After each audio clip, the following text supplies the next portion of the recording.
Chilli powder, ಸಖತ್ ಖಾರ ಬಣ್ಣ ಮತ್ತು ರುಚಿ ಆಚಿ ಚಿಲ್ಲಿ ಪೌಡರ್. ಮೆಟ್ರೋ ನಿಲ್ದಾಣ ಸ್ಫೋಟಿಸುವುದಾಗಿ ಬೆದರಿಕೆ, ಅಪರಿಚಿತನಿಂದ ಬಿಎಂಆರ್ಸಿಎಲ್ಗೆ ಅಧಿಕೃತ ಇಮೇಲ್ ಸಂದೇಶ ಬಂದಿರುವಂಥದ್ದು. ಇಮೇಲ್ ಮೂಲಕ ಬೆದರಿಕೆಯನ್ನು ಹಾಕಿರುವಂಥದ್ದು. ಬೆದರಿಕೆ ಇಮೇಲ್ ಬಗ್ಗೆ ಪೊಲೀಸ್ ಠಾಣೆಗೆ ದೂರನ್ನು ನೀಡಲಾಗಿದೆ. ವಿಲ್ಸನ್ ಗಾರ್ಡನ್ ಪೊಲೀಸ್ ಠಾಣೆಯಲ್ಲಿ ಇದಕ್ಕೆ ಸಂಬಂಧಪಟ್ಟಂತೆ ಎಫ್ಐಆರ್ ಕೂಡ ದಾಖಲಾಗಿದೆ. ನವೆಂಬರ್ 14ರ ರಾತ್ರಿ 11:30 ಸುಮಾರಿಗೆ ಬಂದಿರುವಂಥ ಇಮೇಲ್ ಅನ್ನೋದು ಗೊತ್ತಾಗ್ತಾ ಇದೆ. ಇಮೇಲ್ ಪರಿಶೀಲನೆಯನ್ನು ನಡೆಸಿ ದೂರನ್ನು ನೀಡಿರುವಂಥದ್ದು. ಬಿಎಂಆರ್ಸಿಎಲ್ ಅಧಿಕಾರಿ, ನನ್ನ ವಿಚ್ಛೇದಿತ ಪತ್ನಿಗೆ ಮೆಟ್ರೋ ಸಿಬ್ಬಂದಿ ಕಿರುಕುಳ ಕೊಡ್ತಾ ಇದ್ದಾರೆ, ನಿಮ್ಮ ಒಂದು ಮೆಟ್ರೋ ನಿಲ್ದಾಣ ಬ್ಲಾಸ್ಟ್ ಮಾಡಬೇಕಾಗತ್ತೆ ಅಂತ ಹೇಳಿರೋದು. ನಾನೊಬ್ಬ ಉಗ್ರನಿದ್ದಂತೆ, ಅದರಲ್ಲೂ ಕನ್ನಡಿಗರ ವಿರುದ್ಧ ಎಂದು ಸಂದೇಶ ಮಾಡಲಾಗಿದೆ, ಮೆಸೇಜ್ ಮಾಡಿದ್ದಾರಂತೆ.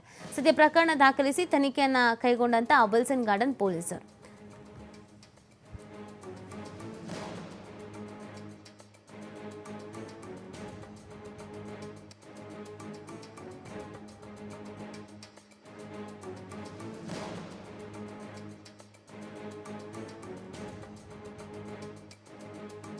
ನೋಡಿ, ಇತ್ತೀಚೆಗೆ ಈ ಥರ ಬೆದರಿಕೆಯ ಮೇಲ್ ಬರೋದು ಕಾಮನ್. ಬಟ್ ಉಗ್ರರ ಕಡೆಯಿಂದ ಬರ್ತಾ ಇದೆ, ಉಗ್ರರು ಮಾಡಿರಬಹುದು ಅನ್ನೋ ಅನುಮಾನಗಳು ಇರ್ತಾ ಇತ್ತು. ಸ್ಕೂಲು ಮತ್ತು ಈ ಥರ ಮೆಟ್ರೋ, ಇನ್ನೊಂದು ಕಡೆ ಮತ್ತೊಂದು ಕಡೆ ಅಂತ.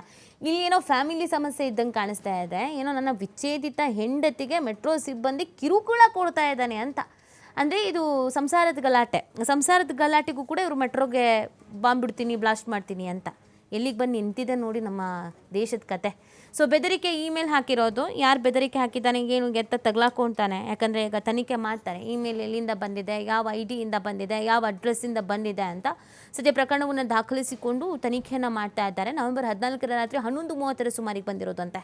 ಮೆಟ್ರೋ ನಿಲ್ದಾಣ ಸ್ಫೋಟಿಸ್ತೀನಿ ಅಂತ ಬೆದರಿಕೆ ಹಾಕಿರೋದು. ಇತ್ತೀಚೆಗೆ ಇದೊಂದು ಖಯಾಲಿ ಶುರುವಾಗ್ಬಿಟ್ಟಿದೆ. ಸುಮ್ಮನೆ ಮೇಲ್ ಮಾಡೋದು ಅಥವಾ ಯಾವುದೋ ಚಿಕ್ಕ ಪುಟ್ಟ ಸಂಸಾರದ ಗಲಾಟೆಗೂ ಕೂಡ ಈ ಥರ ದೊಡ್ಡದು ಮೇಲ್ ಮಾಡುವಂಥದ್ದು. ಬಟ್ ಅದನ್ನು ನಾವು ನೆಗ್ಲೆಕ್ಟ್ ಮಾಡೋದಕ್ಕೂ ಆಗಲ್ಲ. ಆ ಮೆಟ್ರೋ ಸಿಬ್ಬಂದಿಗೆ ಭಯ ಆಗಿರುತ್ತೆ, ಅಥವಾ ಆ ಸಂಸ್ಥೆನೂ ಕೂಡ ಅದ್ರ ಬಗ್ಗೆ ಸೀರಿಯಸ್ನೆಸ್ ಆಗೇ ಇರುತ್ತೆ. ನೂರಾರು ಸಂಖ್ಯೆಯಲ್ಲಿ, ಸಾವಿರಾರು ಸಂಖ್ಯೆಯಲ್ಲಿ ಓಡಾಡುವಂಥದ್ದು. ಇದು ನಿರ್ಲಕ್ಷ್ಯ ಮಾಡೋದಕ್ಕಾಗಲ್ಲ. ಬಟ್ ಯಾರು ಈ ಥರದ್ದು ಮೆಸೇಜ್ ಮಾಡಿರ್ತಾರೋ ಅವ್ರ ವಿರುದ್ಧ ಸ್ಟ್ರಿಕ್ಟಾಗಿ ಆ್ಯಕ್ಷನ್ಸ್ ಆಗಬೇಕಾಗತ್ತೆ. ಈ ಬಗ್ಗೆ ಮಾಹಿತಿ ನೀಡ್ತಾರೆ ನಮ್ಮ ಪ್ರತಿನಿಧಿ ಸಂತೋಷ್. ಈ ಪ್ರಕರಣದ ಹಿನ್ನೆಲೆ ಸದ್ಯ ತನಿಖೆ ಹೇಗೆ ನಡೀತಾ ಇದೆ? ಹಾಗೆ ನಾವು ಹಿಂದೆ ಸಾಕಷ್ಟು ಈ ಶಾಲಾ ಕಾಲೇಜುಗಳಿಗೆ ಬಾಂಬ್ ಬೆದರಿಕೆ ಬಂದಿದ್ದಂತ ಪ್ರಕರಣಗಳನ್ನು ಕೂಡ ನೋಡಿ, ಇದೊಂದು ವಿಚಿತ್ರ ಪ್ರಕರಣ ಅಂತ ಹೇಳಬೇಕಾಗುತ್ತೆ.